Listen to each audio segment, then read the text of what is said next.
खबर बिहार के जहानाबाद के सिद्धेश्वर नाथ मंदिर में भगदड़ मच गई। करीब 8 लोगों की मौत की खबर भी है, लेकिन इस पूरे मामले के पीछे पुलिस प्रशासन को जिम्मेदार ठहराया जा रहा है और कई आरोप लग रहे हैं।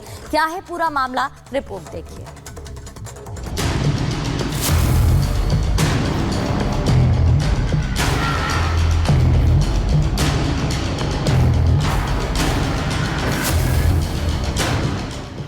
बिहार के जहानाबाद में सावन के चौथे सोमवार पर बड़ा हादसा हो गया।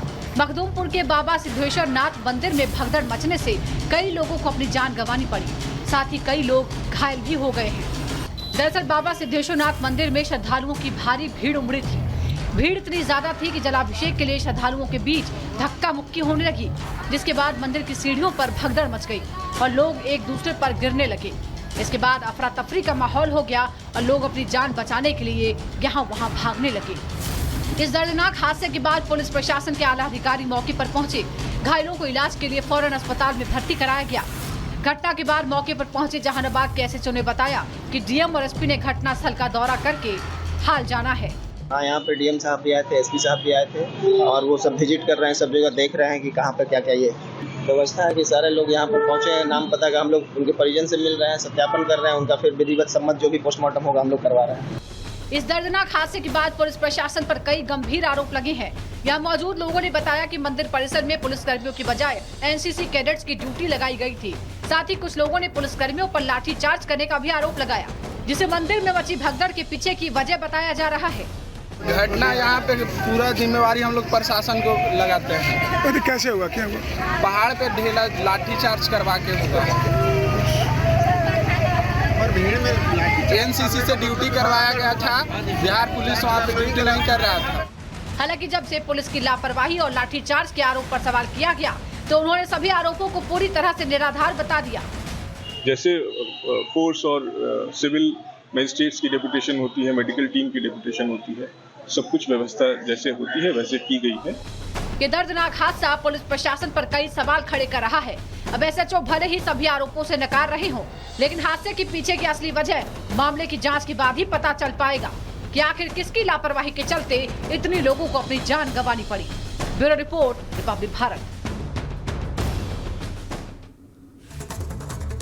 चलिए आगे बढ़ते हैं और खबर आपको जल प्रलय की दिखाते हैं। हिमाचल प्रदेश में पिछले कई घंटों से लगातार बारिश हो रही है। बारिश के बाद हाहाकार मचा हुआ है। सड़कों पर कई फीट तक पानी जमा हुआ है, जबकि नदी नाले उफान पर है। और लगातार हो रही बारिश के बाद कई ऐसे घर हैं जो क्षतिग्रस्त हो गए हैं, कई लोग जो है बेघर हो गए हैं और साथ ही साथ कई लोगों की जान भी चली गई है। रिपोर्ट के जरिए दिखाते हैं कि हिमाचल प्रदेश में इस वक्त क्या स्थिति बनी हुई है।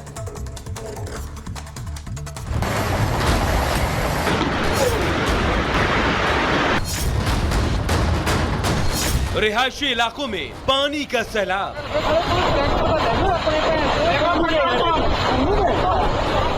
तेज बहाव के बीच फंसी गाड़ी।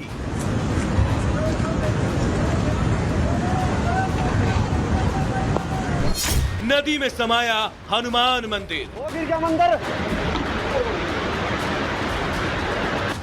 ये तस्वीर है हिमाचल प्रदेश के कई जिलों की, जहां पिछले कई घंटों से मूसलाधार बारिश का दौर जारी है।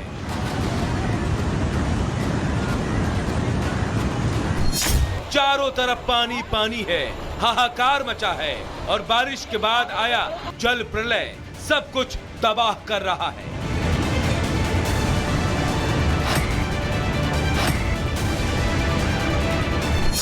सबसे पहले तस्वीरें देखिए हिमाचल प्रदेश के सिरमौर की, जहां पिछले कई घंटों से लगातार बारिश होने से नदी नाले अपने उफान पर हैं। पानी का बहाव इतना तेज है कि नदी किनारे स्थित हनुमान मंदिर पानी में ही समा गया। शहर के शहर टापू बन चुके हैं। सड़कों पर गाड़ियों की जगह तेज रफ्तार से पानी बह रहा है। ये तस्वीरें हैं ऊना की, जो डराने वाली है। सब कुछ तबाह करता यह सैलाब अभी तक कई लोगों की जान ले चुका है। कहीं सैलाब में गाड़ियां बह गई तो कहीं गड्ढे में गाड़ी फंसने से लोगों ने दम तोड़ दिया। आसमानी आफत के बाद आया जल प्रलय, बर्बादी का मंजर लेकर आया। चारों ओर तबाही ही तबाही। रिहायशी इलाकों के साथ उद्योगों पर भी जल प्रहार की मार पड़ी है। तबाही का हाल ये है कि हरौली के बाथड़ी गांव की पेयजल योजना भी ठप हो चुकी है।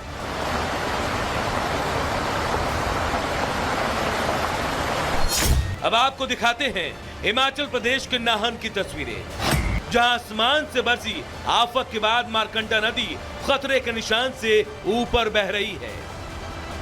पूरे उफान पर बहती नदी ने इंसानी जिंदगी पर खतरे का निशान लगा दिया है। लोगों को रेस्क्यू करने के लिए जेसीबी मशीन का सहारा लेना पड़ रहा है। जल प्रलय की ऐसी तस्वीरें हिमाचल प्रदेश के बाकी हिस्सों से भी सामने आई है, जहां लगातार हो रही बारिश के बाद पानी का बहाव इतना तेज है कि लोगों के ऊपर मौत का साया मंडराने लगा है।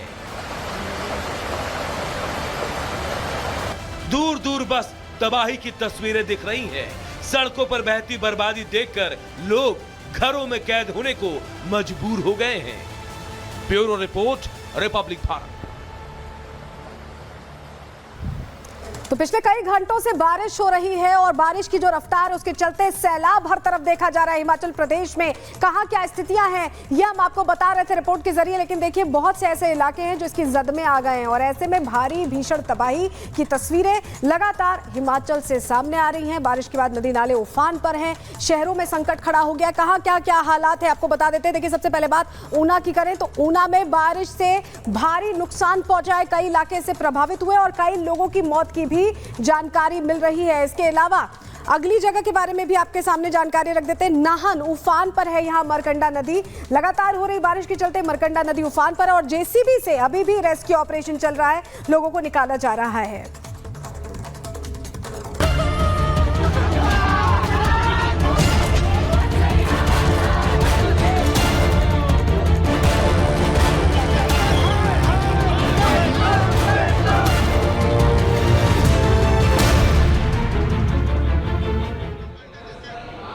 और बड़ी खबर आपको बता दें, एक तरफ बांग्लादेश में लगातार हिंदुओं पर हिंसा जारी है, गलत व्यवहार जिसकी निंदा दुनिया भर में हो रही है। जानकारी मिल रही है कि हिंदुओं के डेलीगेशन से मिलेंगे अंतरिम पीएम। सूत्रों से खबर मिल रही है कि बांग्लादेश के अंतरिम पीएम मोहम्मद यूनुस मुलाकात करेंगे। ढाका में हिंसा के खिलाफ प्रदर्शन कर रहे हैं हिंदू एकजुट हो गए हैं, तो वहीं दूसरी ओर प्रदर्शन जारी है, डेलीगेशन से मुलाकात करेंगे। और इस पर बातचीत के लिए हमारे साथ जुड़े हुए हैं बेहद खास मेहमान, जूरा पीठाधीश्वर आचार्य स्वामी अवधेशानंद गिरी जी महाराज हमारे साथ जुड़े हैं। महाराज जी प्रणाम, बहुत बहुत स्वागत है रिपब्लिक भारत पर आपका। हम लगातार बांग्लादेश की तस्वीरें दिखा रहे हैं, आहत है हर कोई इससे कि क्यों हिंदुओं को टारगेट किया जा रहा है, क्यों लगातार हमले हो रहे हैं और अंतरिम सरकार कुछ नहीं कर रही है।